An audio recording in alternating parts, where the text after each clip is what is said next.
Romanesque is in the house, y'all. Now that the holiday is coming up, and that is Valentine's Day, which is my favorite holiday. Ooh, really? Ooh, what? If I'm gonna do any holiday, it's Valentine's. So we're here to talk love language. Do you know your love language at home? First thing we like to do though is ask you to check in.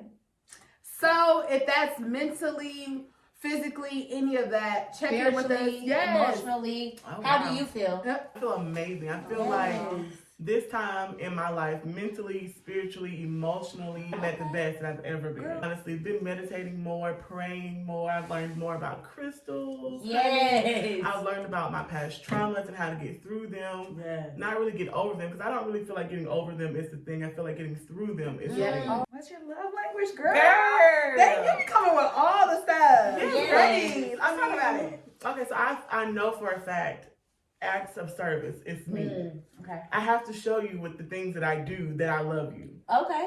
Every day we make it home, something to eat. She got something to eat. Yeah. And she's like, babe, you just worked too? I'm like, yeah, I did. But this is how I show you I love you, girl. Yes. Let me cook for you, girl. Leave me alone now. Quality time. We may not be talking or whatever, but just sit next to me while I'm watching this. In each other's presence. In each I like other's that. presence. People don't understand that it can be that simple. Like, just Yeah. your Just presence. that simple. I'm the same way. Your presence being felt, I'm good. You've told us what love language that you think that you have. Yes. What about your partner? And does it conflict with what you want? Ooh. Okay, so that's a great question. It kind of did physical touch for her. And when I told her that was her love language, she was like, no, it's not. Every night before, like, she has to touch me in order to fall asleep. Now, because being with her for so long, well, for the year that we've been together, if I go to sleep and she's not touching me, I can't sleep. Oh, like you miss it. Right, I've adapted to her love language. I'm glad, like, I accepted her love language.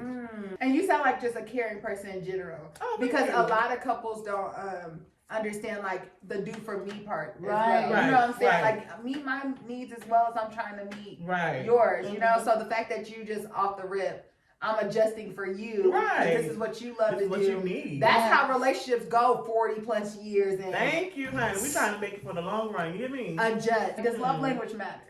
Love language does matter. Not necessarily understanding what your love language is, but it matters because this is how I express myself to people that I care about. And more specifically to people that I'm intimate with. And if I cannot express that and it's not received, then I feel like I'm not received. Ooh, deep. So at what point did you learn that?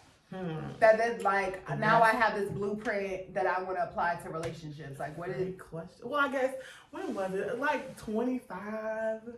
That's when I learned about love languages. Applying that to myself, I was like, so what is my love language? Right. Like, Yeah. 'cause I feel like I'm all over the place. But then, there's 5 like love language categories Yeah. or whatever. What is it? Words, affirmation, Affirmation, acts of service, affection? gift giving. physical touch, quality time. Okay, Yes. Alexis, what's your love language? Yeah. Mine is definitely acts of service. Like he ain't gotta say he's hungry. Right. It's there. Baby, you got it. You know, come on. Being a single parent to me taught me that people will love you if they want to. If they want to. If they want to. Something that somebody doesn't do in 5 years, someone could come in 6 months and rock your world. Oh, baby, say what? That's beautiful. Right, and change your entire life. That's definitely mine. What do you think yours is? I'm gonna say I'm a mixture between acts of kindness and affection. I love, but then on top of that, I love giving gifts. So I'm a gifter. Yeah, you are a gifter. By all means, so I don't think that one particular love language applies to one person. I think it's based off of life experiences. Oh, definitely so. Yes. I said I feel like your love language comes from your childhood. Oh, yeah. Ooh. And how you were expressed and showed love or even the lack or thereof. lack thereof. Oh, yeah. By all Right. means, yes. Because Can you change it though? Yes. Do you feel like that it could be changed? It's a mindset. Yeah. I think so too. I think that's one of those deeper things that like need therapy or some type of counsel. Right. You know, because like you said, if I'm not hugged as a child and I'm pursuing an affectionate person, honey, that's not gonna work. Right. Yes, I want to be there for Yes. you, and I want to care for you, but at the same time, I have to do it in a way that it's a safe mental health practice Right. for me. For me. Alexis, what age did you start to like be aware and knowledgeable of your love language? I would say it was recently. Okay. I would be honest. I would be honest that it was recent. Like I was one of those people that had no guidance in that field. Yeah. It was trial and error. Mm-hmm. You know what I'm saying? Like broken heart after broken heart. Yeah. Luckily, I snapped out of it and educated myself prior to like my own downfall. Right. And I'll be for real. Like, you know what I'm saying? Because not knowing yourself plays a big role in it. It does. Ooh. You know, so then once you gain that love for yourself, my morals came up to here. Mm-hmm. Yeah. And it was like, if you don't meet this, then Mm-hmm. You always have to. So what about you? I'm gonna say I was not aware of love language until my divorce. Right. Wow. And I can't ignore the fact that there was something missing. So I had to like kind of, self-reflect. Yeah. And then not even just that, learn myself. Mm. Because how can I love you when I don't really love myself? You do not play yourself out of a good situation. Right. Ooh. You do the therapy you need to do to not hurt him, Mm. and you show him, the good side of you, and that you're working on yourself. Yeah. Not many people tell women to do that. Oh. Don't hurt this man. Yes. Since we're a mental health podcast, we like to always ask our guests, what does mental health mean to you? Oh gosh, a lot. Stability. Ooh. Mm-hmm. That's mine. Yeah. Wow. Happiness, peace, knowing, I guess, Yeah. understanding, contentment.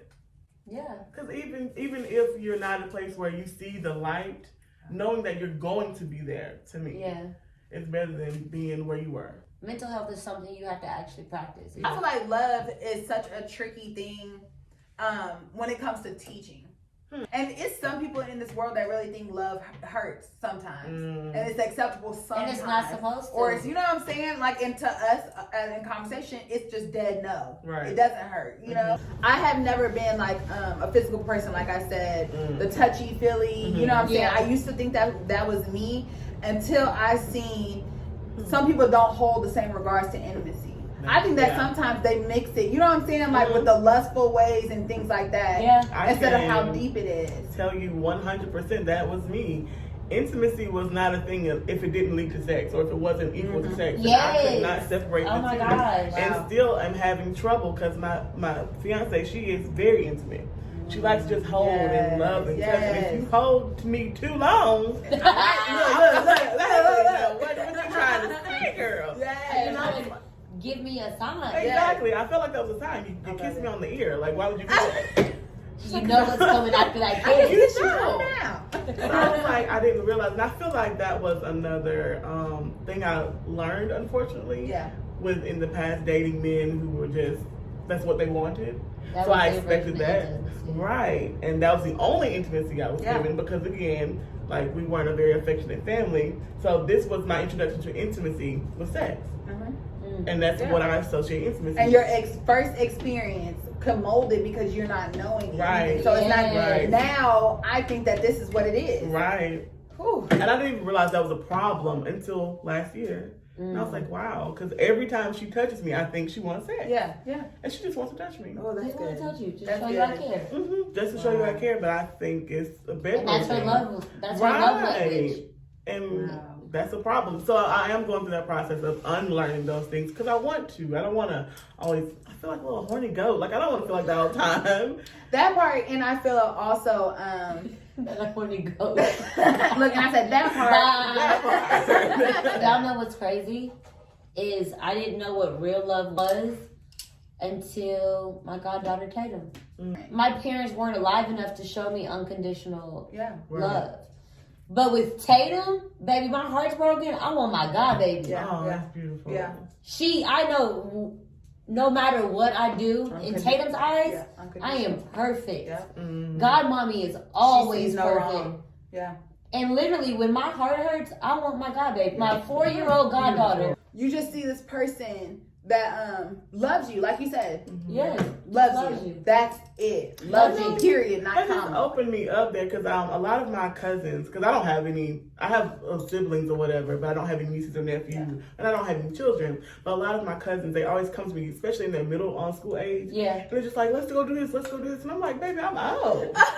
why do you want to do this with me? And then I sat again, as I do, and I reflected on how I've interacted with them in their life. And that impact. I do. I give them structure, but I give them love, and I give them confidence. You're that cousin that makes them feel comfortable. I'm that cousin. And I was like, wow. It impacts him that much. He went live with his friends, and he was like, yo, I gotta call my cousin. And I was like, you, what? Oh. What?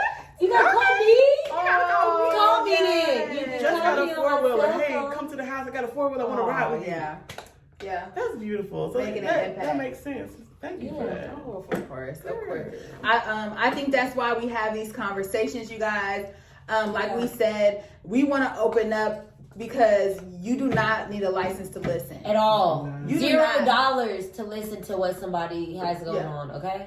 It's a feeding ground right now. Like I got your perspective and your perspective and my perspective. How can I include So let me take what you said and what you said and let me apply it to me. Do you believe that you don't need a license to listen? I do believe that. You got 2 ears and you have a mind. Oh yes. Most people do have 2 ears. Some people have 1. Some people have 9. You never know. But don't drag us in the car. my bad. But you guys, we had a great conversation. I love that we met. I really do. Pause. Time out. Y'all, I have been waiting on this interview for the longest because I wanted my cousin to meet Romanesque. Me and Romanesque work together, and Romanesque is my personal counselor. Okay, I talk to her about all my problems, and she gets me together. What do we say? Like in this day and age, if you do not want real friends, you're the problem. You are the problem. Ooh. You're the problem because I'm looking for the real ones because I know that what I can give. You know what I'm saying? Right. I bring that 100%. I know I've seen this somewhere. If you sometimes have just the 99, you know what I'm saying? I'm coming with that 1%. Right. Sometimes I just have 99 or just have the 1%. And We're trying vice to versa. grow. And I like that. But I would love for you to tell everyone what you do. Any information you got going on. Girl, shine. Okay, so hello again. My name is Romanesque. I am the CEO, founder, and head blogger of Romanesque. Come on, Black CEO. Can we just Black? Yes. That's www.romansway.com, no apostrophe. And I post everything from conversations about love languages, from food, makeup, skincare, personal day-to-day things. I post everything. I'm a hoot, if I would say so myself. Follow me on Instagram at silent_fiasco. Also, my blog at Roman_way_the_blog, because I had to separate the 2. And on Facebook at Roman's Way. And y'all, did you see how this conversation went? So this flow of this, you're gonna get this in this blog, okay? Yes. By all means. The energy you will feel through the words, okay? We are in a time where we need to support each other. Right. You know what I'm saying? And not only that, you're not only for Black people. You're for all people, willing to just come in and embrace. Right. Thank you for coming and thank y'all for having me. Seriously. I appreciate it so much. Yes. And if there's anything that you need from us, we want to make ourselves available. So please reach out. But that's us checking out. Until next episode, we're out. Peace. Please, we don't just be that way, give me that. I want you to give it to me, yeah.